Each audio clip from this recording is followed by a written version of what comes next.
حضرت بایزید بستامی کہتے ہیں کہ میں نے اپنی ماں کے آگے ہاتھ جوڑے، میں نے کہا امی تجھے راضی کروں یا رب کو راضی کروں؟ تو اپنے حق مجھے معاف کر دے، اللہ کو میں راضی کر لیتا ہوں۔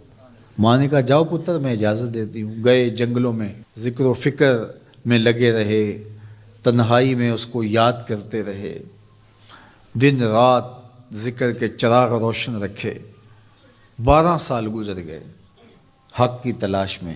ایک دن واپس بستام کے قریب سے گزر رہے تھے، خیال آیا چلتے چلتے ماں کو سلام کر جاؤں۔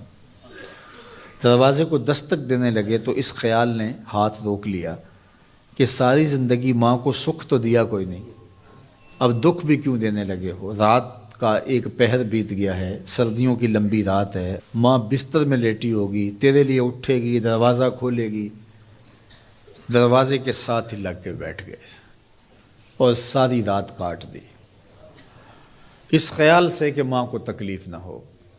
جب سحری کا وقت ہوا تو اندر سے جو نالی آتی تھی اس نالی سے پانی آیا، سمجھ گئے میری ماں تہجد کے لیے اٹھی ہے اور وضو کا پانی ہے، تو فوراً دروازے پہ دستک دی۔ اندر سے آواز آئی بیٹا بایزید میں ابھی آئی۔ مائیں بیٹوں کے دستک کے انداز سے جان لیتی ہیں یہ کس بیٹے کے ہاتھوں کا لمس ہے۔ 12 سال کے بعد آئے، دستک دی، کہا بیٹا بایزید میں ابھی آئی۔ ماں کی تو نگاہیں ہی دروازے پہ رہتی ہیں۔ اللہ اکبر۔ کہتے ہیں کہ ماں نے دروازہ کھولا، 12 سال جنگلوں کی خاک چھانتے بیت گئی تھی، پراگندہ صورت، بکھرے ہوئے بال، پھٹے ہوئے کپڑے۔ میری ماں کی جب نگاہ میرے پہ پڑی تو اس کی چشمان سے موٹے موٹے آنسو ٹپکنے لگے، اور اس نے ایسے ہاتھ پھیلا کے کہا مالک میرا بیٹا بایزید تیری طلب میں نکلا تھا، تو نے ابھی تک اسے اپنا قرب نہیں دیا۔ حضرت بایزید بستامی کہتے ہیں 12 سال کی ریاستوں سے جو کچھ نہیں ملا تھا ماں کے اٹھے ہوئے ہاتھوں سے مل گیا۔ میں نے کہا مالک میں تجھے کہاں ڈھونڈ رہا ہوں، تو کہاں موجود ہے؟ تو ماں باپ کی رضا اللہ کی رضا کا دروازہ کھولتی ہے۔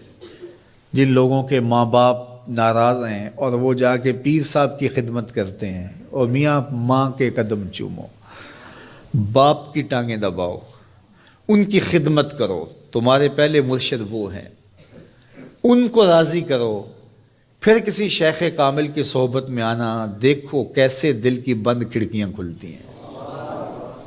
ایک مرشد تو ناراض کر رہا ہے اور دوسرے مرشد سے تمہیں کیا ملے گا؟